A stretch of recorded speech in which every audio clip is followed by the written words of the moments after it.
Good afternoon, everyone. Thank you all for coming. This is the final Lunch and Learn for the year, and it's my pleasure to introduce you today Dr. Adriana Ponce, Associate Professor of Music.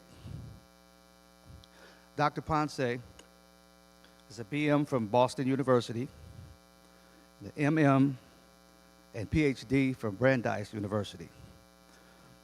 Professor Ponce teaches upper-level courses in history of musical style during the Renaissance, Baroque, and classical and romantic periods, some of my favorites.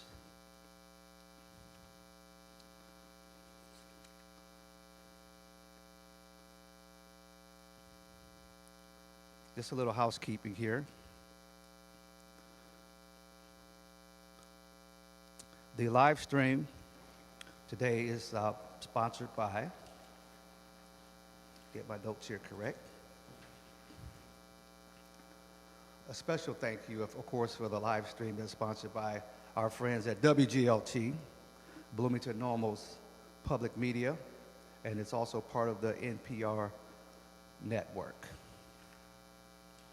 Other housekeeping, there's restrooms located on the ground level if you need them.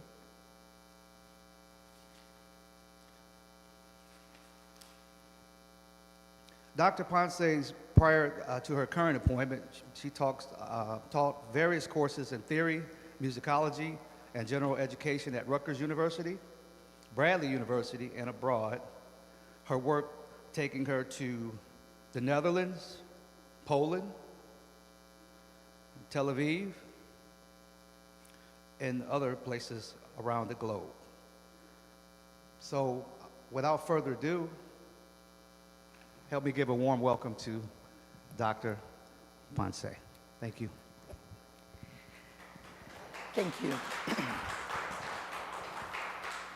Thank you. Thank you. Hopefully this is on and everything's okay. So thanks very much for being here, and thanks for inviting me, for giving me the opportunity to share some of my research with you.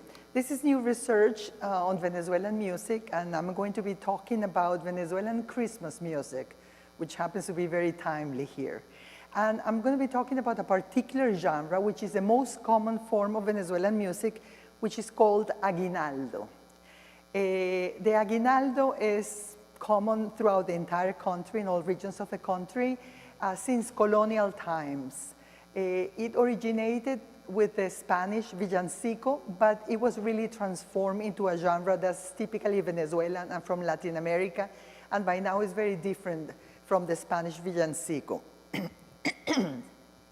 As many of the cultural manifestations in our country, is very much dominated by Spanish influence, but has elements from indigenous populations and the black enslaved population that was brought to the Americas during the colonial period. It's typically accompanied with instruments that are called the cuatro, which is like a small guitar with 4 strings, and that is, you can trace it back to the guitar. And then you have maracas, which are an indigenous instrument, and you have a lot of percussion drums that also accompany that are instruments of African origin that came to our country with the enslaved population. There are typically 2 types of aguinaldos, and this will be crucial to my point here. We have aguinaldos to the divine, and these tend to be the aguinaldos that retell the story of the Nativity and Jesus and the birth of Jesus in a manger and all that, or somehow project the Christmas message in some way, or talk about our Savior, or praise the Virgin Mary, etc. So it's a type of aguinaldo with a clear religious text. And then we have aguinaldos that we call of parranda. And parranda is nothing but a type of celebration in Venezuela that occurs in Christmas and in other times of the year, where itinerant musicians go singing and playing in the streets from house to house. Usually they sing in a house, and then they open the door, they invite people to drink and eat, and then they take everybody else to another house and they do the same thing, and so on and so forth. This is very common, especially in small towns and villages. But my point here, my research is about a third type of aguinaldo that emerged in the 21st century, which kind of mixed the divine element, the religious element, with the more kind of down-to-earth celebratory thing in a very peculiar way, because what it did was it relocated the nativity, the whole event of the nativity, in a Venezuelan context, sometimes geographical context, sometimes cultural context. So in these songs, you know, Jesus was born in Barlovento, the northern area of the coast where there is a significant black population, and they wear the typical garments, and they play the typical instruments, and they eat the typical foods, and so on and so forth.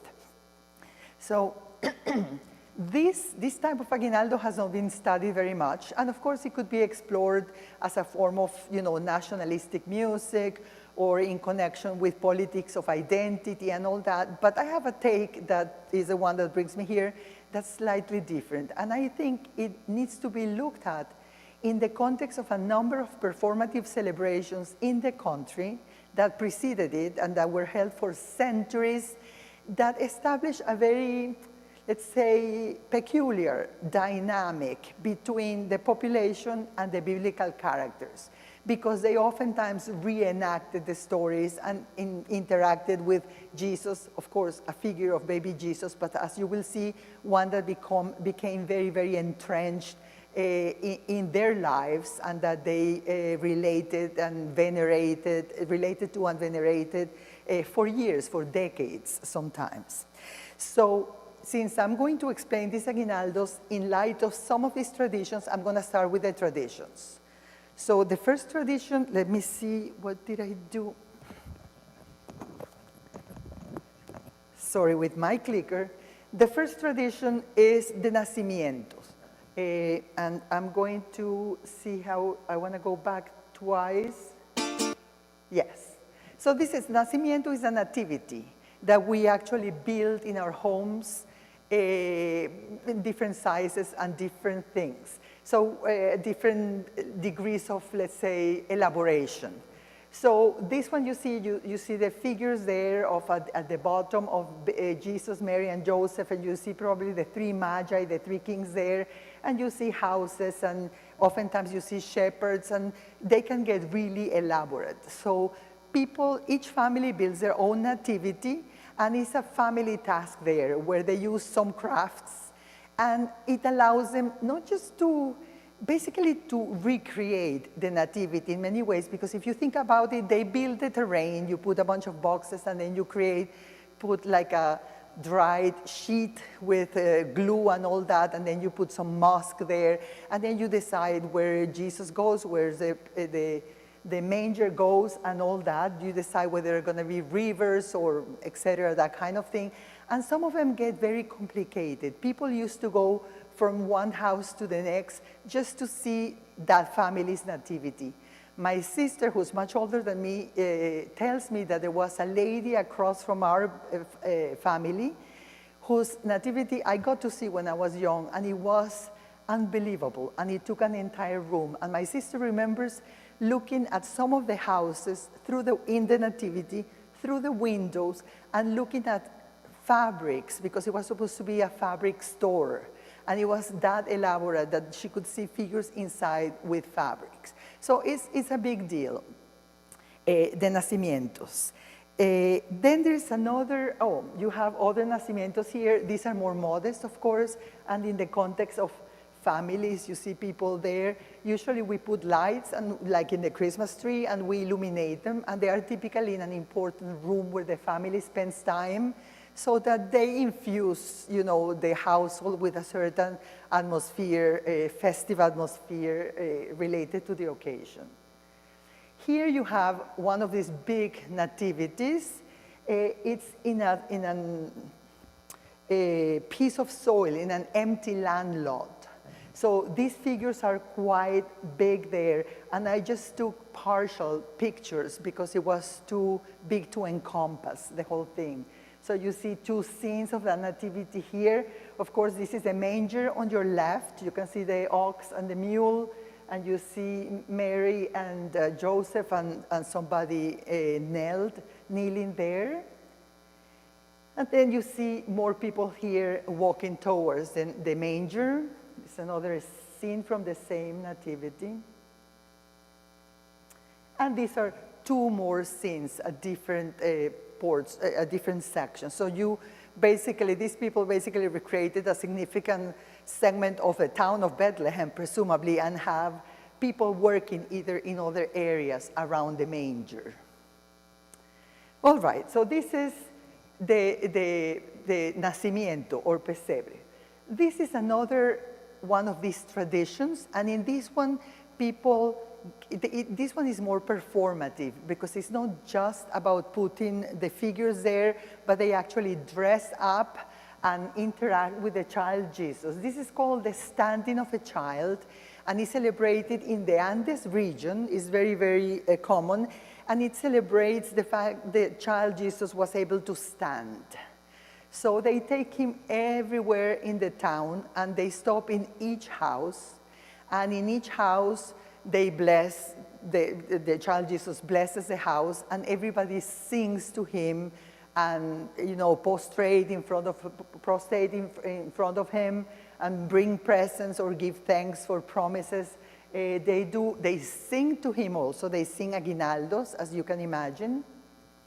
And if you see the figure, perhaps it's not that easy to see there, but these tend to be very beautiful figures, kind of big, about this size, made of porcelain and dressed in muslin, and they tend to be very delicate and cherished by the population. Sometimes there is a variant on this celebration where somebody steals Jesus. Usually this is a Jesus that will be in the church's nativity scene, and they steal it and they hide him, so the population has to go from house to house, and they even rescue the child Jesus. And then sometimes they take him to the river and they bathe the child Jesus. So there is a significant amount of interaction between the population, and especially the figure of the child Jesus. This is another one. You see here the lady in the center is holding the baby, and everybody else is singing, and you can see the maracas in the lower left corner, and you can see the cuatro a little bit near the center, but to the left, and everybody sings. And of course, they usually sing when they are in front of the nacimiento or in front of the baby Jesus. They will be singing the aguinaldo to the divine. Remember, we talked about two types of aguinaldo, and there is one that recreates and refers to the biblical story and sings to, the praises of Jesus and Mary and so on and so forth. So that would be the type of aguinaldo that is being sung typically in these contexts. This is another celebration, and this one is called the Shepherds of San Joaquin. San Joaquin is a small town relatively close to Caracas. And in this celebration, this is almost a play that's almost fully scripted.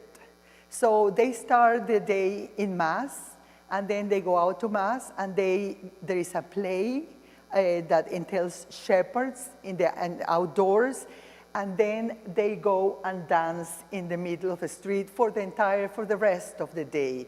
And sure enough, they end up singing to the child Jesus and, praising and praying to the child Jesus.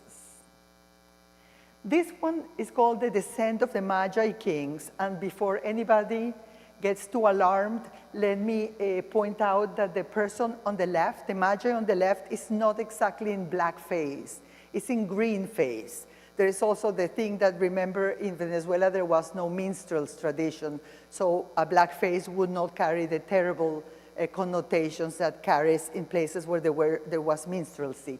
So they are in white or kind of golden, red and green, representing the gifts of the Magi: incense, myrrh, and gold. And in this celebration, the Magi come down from the mountains, in this case in horses, and sure enough, when they get down and meet the people, they all get together and they pray, they sing, they eat, they drink. Some people give thanks for, favors received, and that kind of thing. And the entire population of the town will be there for the whole day. Again, the aguinaldos that will be sung here are typically the aguinaldos of the religious kind, because it's the music that they are using in that religious context. So it's funny because if you think about these aguinaldos, sometimes they are singing them as it were from within the biblical story, right? If I'm dressed like a shepherd and I'm singing to the child Jesus there, an aguinaldo that says, oh, your beauty, all your mercy and all that, it's almost as if I were singing within the religious story. But other times they are singing to the nativity out there, just as people that brought their drums and the maracas and all that, so they are singing kind of from without the biblical story. Okay, so these were the traditions I wanted to talk to you about a little bit. These traditions, I'm going to read here for a little while, these traditions speak to an important element in my explanation about the aguinaldos that relocate the nativity in Venezuela. And that is the sense of agency that the general population sometimes has in the story of the nativity. They rehearse the nativity sometimes, they replicate it, they recreate it time and again in a variety of mediums and contexts. The nacimiento, the nativity, is their personal and tangible realization of the story. They create the geographical and human landscapes where the story unfolds. They choose the figure to their taste. They place them according to their particular personalized narrative. And in the performative celebrations, the involvement is more direct, right? Because people simply enter the story in a way. And they interact with the child in a number of capacities. Sometimes they rescue him after he's stolen. They carry him from house to house. They celebrate his newly gained ability to walk, to stand up and walk. They sing and they bring presents for him. They prostrate at his feet and thanks and in adoration. They take him to the river sometimes and to be blessed, and they even hold wakes for him. And much like in the various apparitions of the Virgin in Latin America, the physical figures that they use become individual manifestations of the child God that the population embraces and feels it belongs to them. So further reinforcing this quasi-physical, relationship that the population has with the sense of proximity that the population has with the child Jesus, although in a different way, is the fact that in Venezuela, the being that brings presents on Christmas Eve is not Santa Claus, but is the child Jesus. So in a way, if you think about it, children could even see him if only they stayed awake all night long, right? So that contributes in a way to the same idea of a different relationship to the child Jesus. Okay, so now we're going to go back to the aguinaldos, which is what we were dealing with in the first place. I have an aguinaldo here that's a very good example of the religious or the divine aguinaldo. If you see the translation to the right, St. Joseph and Mary go toward Bethlehem where our beloved is to make his appearance. Long is the way suffocating the air, but it is important to fulfill one's duty.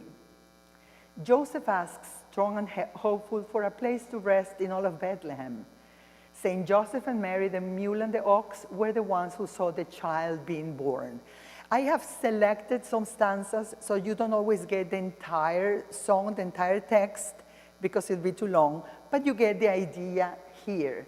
This is basically a retelling of the story of the Nativity, correct? So I'm going to go. This is another one, and this one is called Beautiful Child. Again, this one is one of adoration. It says, the refrain says, beautiful child, before you I surrender. Beautiful child, you are my God. And then the verses go, that your beauty, that your innocence robs me of my soul, robs me of my love.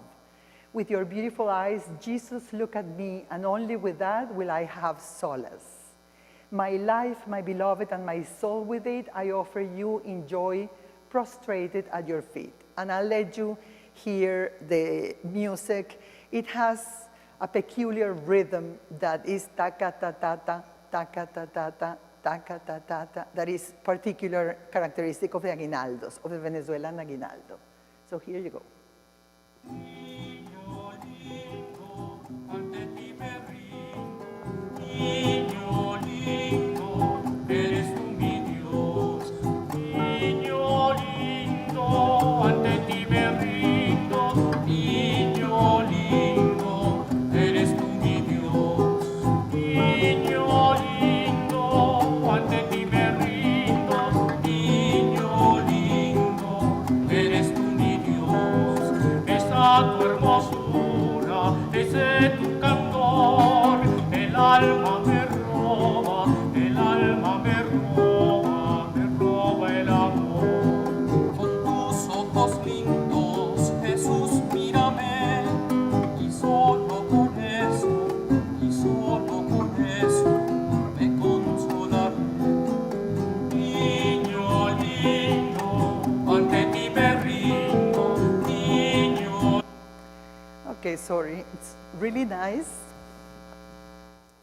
It's one of my favorite ones, but we don't have the time to listen to most of it. So here you have an aguinaldo of the other kind, the one that we elaborate with the kind of down-to-earth celebration where there is drinking of alcohol and dancing and playing of drums and all kinds of things and eating food and all that. And you see the refrain says, in case any neighbor is in the mood to get angry, here I bring a wooden branch to keep him quiet. Because of course, remember, this is being sung from house to house at any time of the night. So some neighbors might not be in the mood to listen to music at midnight. So that's the reference there. And then the verse says, you can already smell the hallacas. This is a typical Christmas food in Venezuela. And the appetite, restless, begins to get all stirred up. May the owners of this house fulfill their duty to give this parranda. The parranda is also the group of musicians and people that go with them singing from place to place. So to give this parranda alcohol to drink. And then has this beautiful trigueñita, that's a word for a girl, looks at me without blushing. Does this girl not know that I'm all in love? So there is even room for a little bit of flirting there in the middle of the celebration on the occasion of Christmas, right? I'm gonna skip this music because of time and go to this aguinaldo. This is an example of the third type that I mentioned, the one that's atypical, peculiar, that emerged in the 20th century, in the second half of the 20th century, that relocates the nativity in the Venezuelan context. So if you look at the text, the translation on the right, it says, the Virgin Mary arrived in Playa Grande, which is of course a beach in Venezuela, asking for lodging at the Hernandez. And the language is colloquial, right? Very colloquial. So you refer to the Hernandez when everybody knows who they are, right? This is the truth. At the Hernandez, the Virgin Mary arrived in Playa Grande. And then the second stanza says, oh, compay Perucho, give me the morning off, for the child has been born in Macarapana. That's another small village in the coast. And then he says, this is the truth, in Macarapana, o compay Perucho, give me the morning off. So the implication is he needs to go and see the child, visit the way you visit people when there is a newborn, right? He needs a morning off from work to go and see the child. And then the third one gets even better because it says, the three Magi king arrived early and they're getting, the word is, if you look on the life, entonando. At the Marcanos family. Now, entonando literally means singing. But if you're Venezuelan, you will know that it only means getting perked up with the first couple of alcoholic drinks. Like you are getting, in shape, so to speak, if you know what I mean, to the point where you are just tipsy and in the mood, but not drunk. So there are the three Magi kings getting perked up at the Marcanos, and he repeats that. This is a wonderful, but I'm thinking, will we be able to play the YouTube portion? Let me see if I do, even with this. No, let me try to go to the computer. This is an arrangement for a quintet of singer. So it's a more elaborate or stylized version.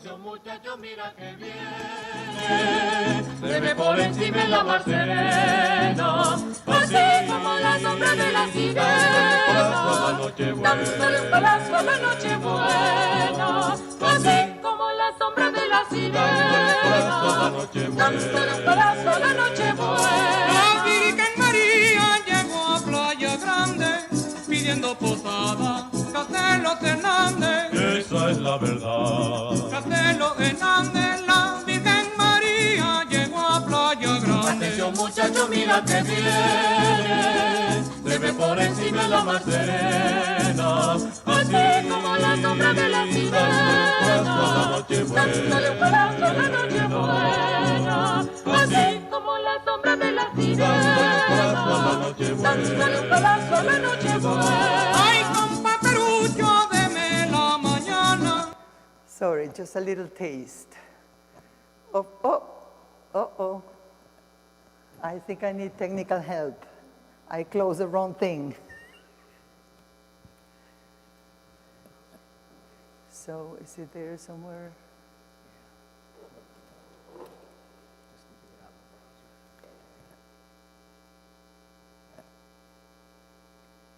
There. Thank you so much. All right, so moving on, another example. This one is very, very well known, and it's called, el poncho is those kind of, what do we call it here? I forget, these kinds of long shawls, but are kind of square that you wrap around yourself and are much bigger than a shawl. They become rather trendy lately, and they are used in all Latin America. So, and the Andes is, of course, the region where we have high mountains and the only region where there can be snow in Venezuela, which is in the tropics. The páramo is a special habitat of really, really high altitude, where there is only one type of vegetation that grows and it's incredibly foggy and cold and all that.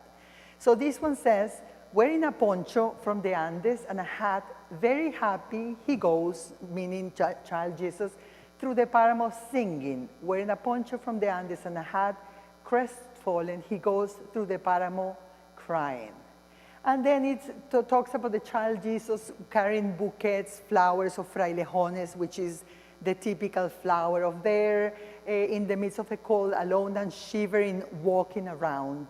And then he says, the child Jesus who smiles and cries, the child adores and has the virtue of crying in laughing and laughing in crying through life.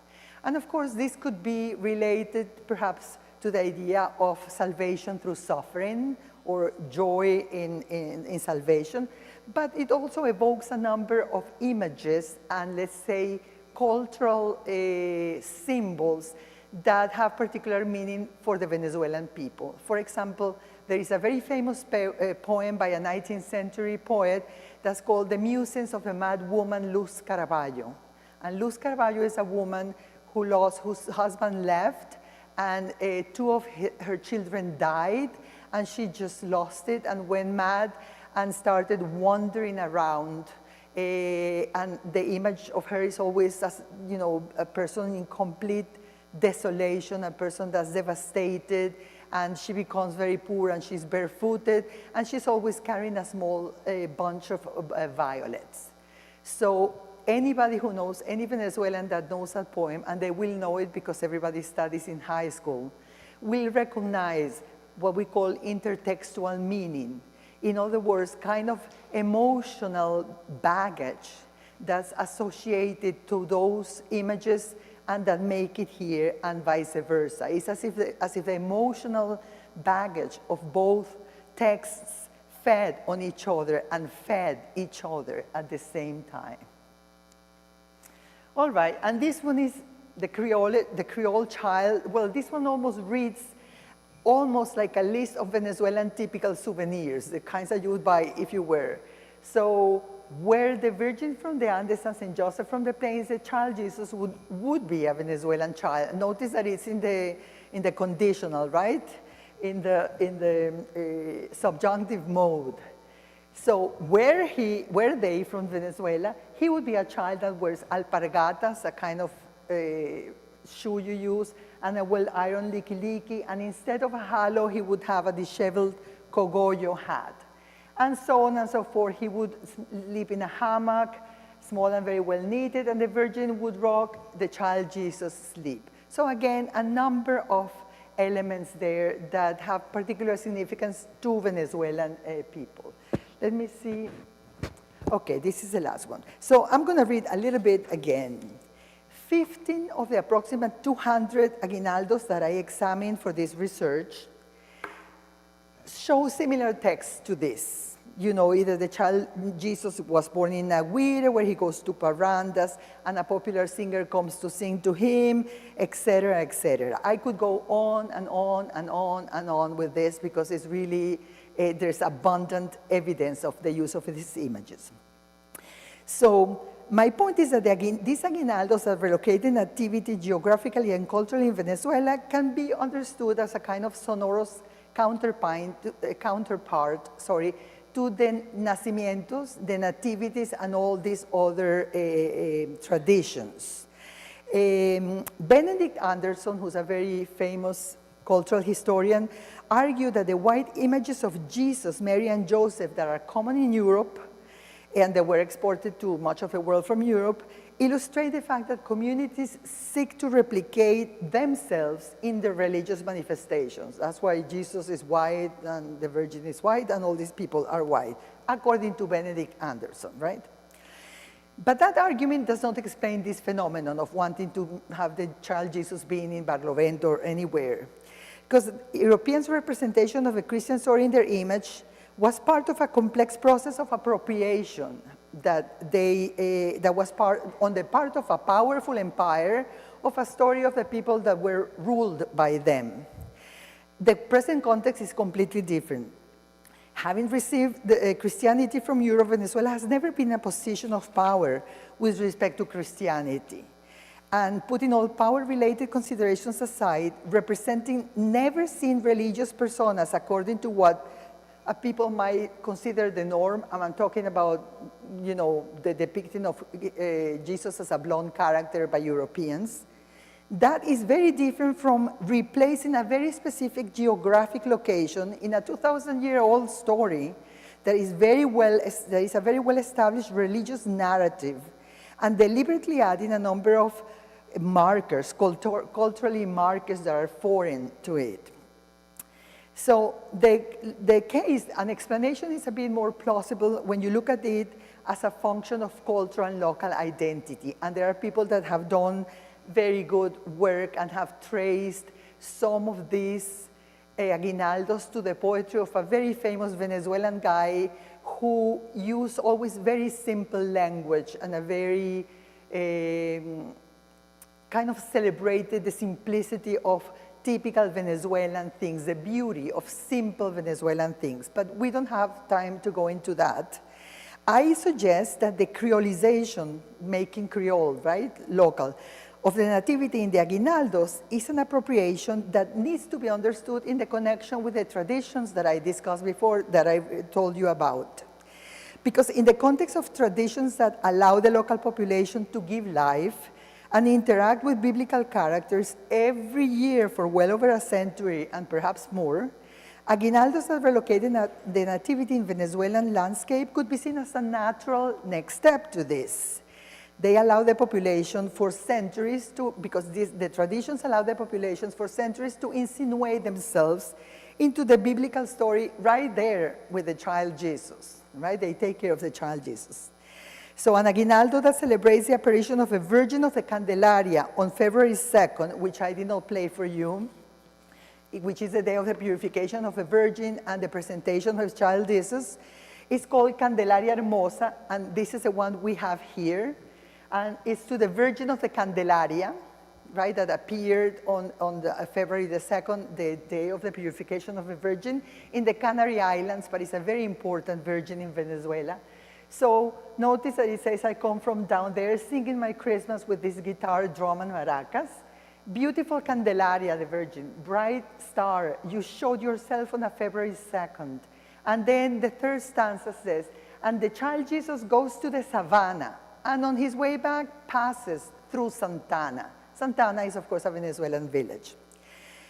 So, where am I? I'm going to refer this in a second. Yes, Candelaria Hermosa might help us drive my point. It says, in bringing the biblical story into the local surroundings, it refers to the child Jesus going to the savannah and on his way back passing through Santana.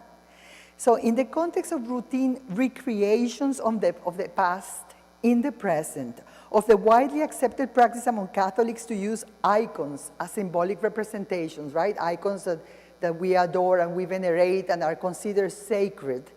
And we, they are recipients of prayers and love and adoration. And in the context of the numerous apparitions of the Virgin in Latin America and in Venezuela, and of the many celebrations where the child Jesus is carried around for days, the child Jesus passing through Santana surely becomes an entirely plausible proposition. Trying to determine the precise point, of course, where aguinaldos stop referring to the physical figure of the child Jesus and switch to the biblical persona, or vice versa, is of course impossible and futile in a way. But at some point, the distance seems to have been bridged in song and in celebration. This group of the aguinaldos that relocate the nativity in Venezuela also have interesting ramifications with respect to identity. Because instead of being a narrative, instead of being an example of a narrative of a self through cultural manifestations, which is really the relationship between cultural manifestation and identity, these songs allow composers and performers to layer their sense of identity onto the Christian story. It's kind of the reverse of what one typically sees. And of course, the composers, and doing this, the composers and the performers also circumscribe the meaning, the full access to the story with its added nuances, right, to Venezuelans or people from the region. Because a reference to the child wearing a poncho and a hat and shivering in the paramo invokes an inhospitable, peaceful landscape of solitude where cold, wind, and humidity are faced with a sluggishness of movement necessary to beat altitude sickness. And you know that only if you know the place. And the raw energy, for example, typical of a night of drums in Barlovento, this is the area where the black population, in connection with the birth of Jesus, also compares to no other expression of joy associated with it, and one you cannot relate to unless you've been there and understand the raw energy that pervades the atmosphere there when you are there. Thus, not only does the retelling of the Nativity within a network of specific cultural significations circumscribe its full understanding to people from the region, but it allows them to insert themselves and the places they love and the things they love into a beloved foundational religious story. In a way, the culturally charged references that enter the story are also celebrated and their affective meaning further enhanced by virtue of their new hallowed context. In this group of aguinaldos, identity and the Christian message tap into each other's meanings, associations, and emotional baggage to the enrichment of both for Venezuelans.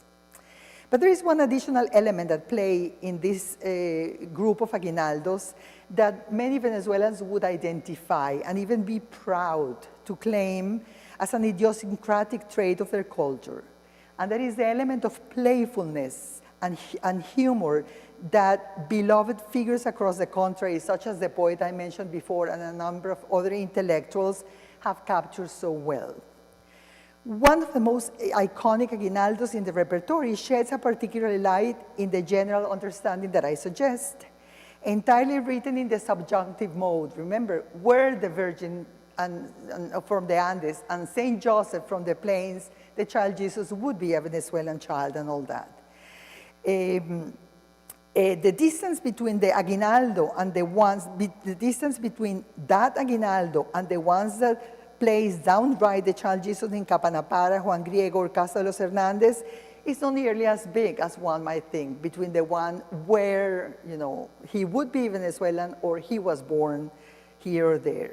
It is only really a small leap in playfulness irreverence, a bit of irreverence perhaps, and imagination. Attributes that permeate all realms of life for people across Venezuela and have historically served them in times of both crisis and celebration. Thanks very much. That's all I have. Thank you so much. Anyone have any questions? Come over to you.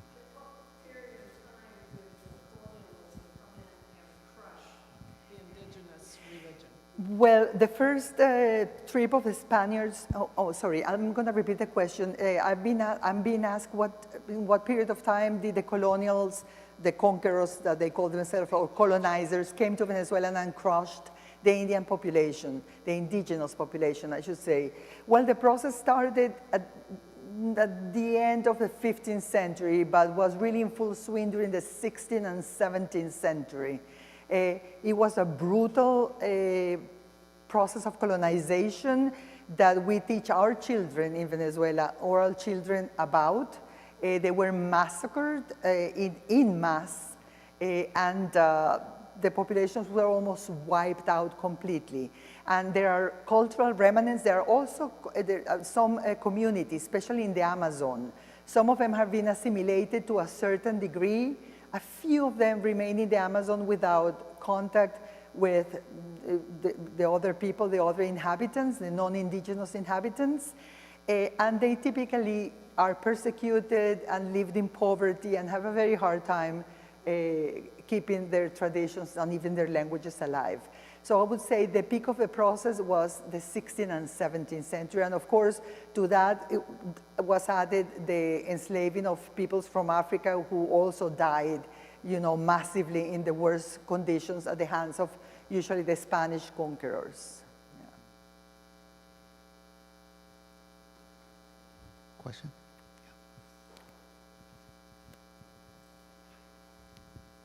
I'm a little curious about the overlap, if any, between the idea of Santa Claus bringing presents on Christmas and the idea of baby Jesus bringing Christmas on presents. Is it because, Santa kind of has this magic to him where he delivers presents all over the world.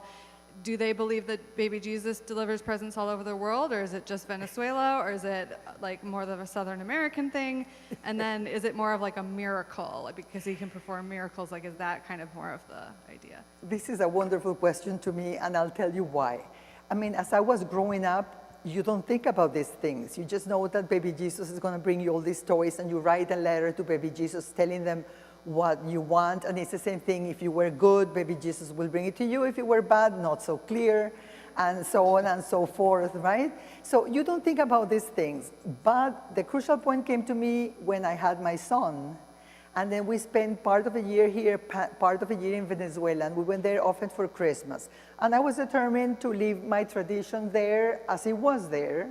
So here Santa Claus brought the presents. In Venezuela, it was the baby Jesus. So at some point, I just told him, the world is too big. So they divide it up. And some places, baby Jesus brings the toys. In some places, it's Santa Claus. And of course, that worked beautifully. Some people will tell me, and he believed it, as if it's any different than any single belief. Of course, he believed it. So that was my personal solution to this dilemma, bringing up a child across cultures. But I don't think anybody thinks of that. You might even see a Christmas movie in the States or elsewhere and be exposed to Santa Claus coming down the chimney, and it never crossed my mind at all to wonder about this. I don't know what other people's experiences may be like. Yes. I do have another question for you. Sure. The aguinaldos, the songs. It seems to be a tradition or a reoccurrence of these songs that have, in terms of style, upbeat music styles. Is it a lot of that, or is it? Are you talking specifically about aguinaldos? Yes. Yes. You know, it took me, and I'm actually not sure, I've been in this country for 40 years now, and it still strikes me as peculiar that Christmas music would be so sad and so slow and so melancholic and so, because it was not for us like that. So it still affects me. And in answer to your question, yes, even the Niño Lindo, the beautiful child, which is the most, let's say, intimate aguinaldo that I could think of, it's much more lively than you know, your typical, Yes. well, maybe I shouldn't say your typical, but many Christmas songs from here. So yes, and remember there are drums in all of them. Even the one I told you, Yes. this intimate, will have drums. And in this sense, the church had to make some concessions during the colony in Venezuela, because of course they wanted to evangelize the indigenous population and the black population. But I suppose it was not that easy, and these peoples were not as ready to give up all their cultures. So the church had to reach some sort of compromise and allow them to celebrate Christmas with their music. So they would be playing drums inside the church, which is not exactly a very typical thing. For centuries, the church would not allow certain instruments, or let's say instruments other than the organ in church during a mass. So you would have a bunch of people singing aguinaldos with drums and maracas during a Christmas mass inside a church. Thank you. Yeah, I wondered about that, because as I listen to the music, I feel it. It's like a joyful noise, right? Yes, it is. And then you think of nativity and nativity scenes here in Americas, and it's, you know, it's silent night. Exactly. And it's really quiet. Yeah. Yes. It's fascinating. Thank you. Other question for you, as we're doing the baby Jesus presentations and going from home to home, how long does these celebrations last? For days or? When they are going from home to home? Yes. Well, it seems like as you approach, Christmas is the biggest celebration by far in Venezuela, bigger than anything else. Doesn't even begin to compare with Independence Day. So there is no equivalent to the 4th of July in terms of dimensions and, you know, how widespread it is and all that. Christmas is the biggest event there. And everything comes to a standstill around December 12th, 10th, and then you will not find anybody until January 15th. And these celebrations become longer and longer and a tad more, let's say, a tad happier or rowdier, if you want, as we get into Christmas Eve and New Year's Eve. So around that time, they could last 48 hours. You could see people take off the 24th in the day and start singing, or in the afternoon, and then spend the night there and going from house to house, drinking and eating all night long, and continue during Christmas Day and maybe into the night, and then collapse on the 26th, recover for the New Year's Eve, which can be also a 48-hour event easily. Okay. I like that. Yeah. Another question, less about the music, but more about the culture. Are we seeing any commercialization? Completely.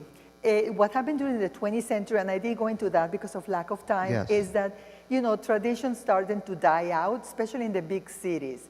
So the shepherds that come down, the descent of the shepherds, the standing of the child, and all that, you don't see them very often in Caracas, right? You will see them in the countryside in certain small towns, but traditions started to die out a little bit, and, you know, under the excuse of modernization and all that.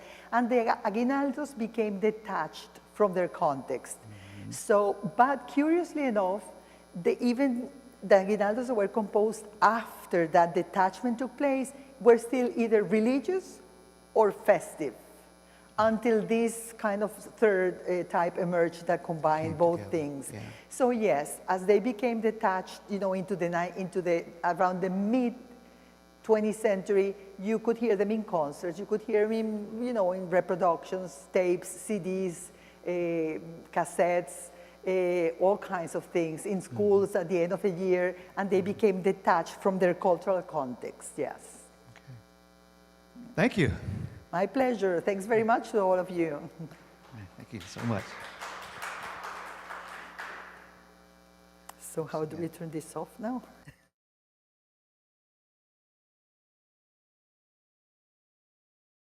In the coming days. Yes. Well, I want to thank you all for coming, and just a reminder, in January 11th is our next Lunch and Learn. We'll be hosting Bill Kemp, and he'll be giving you a little bit about the local history of electric vehicles here in McLean County. Thank you.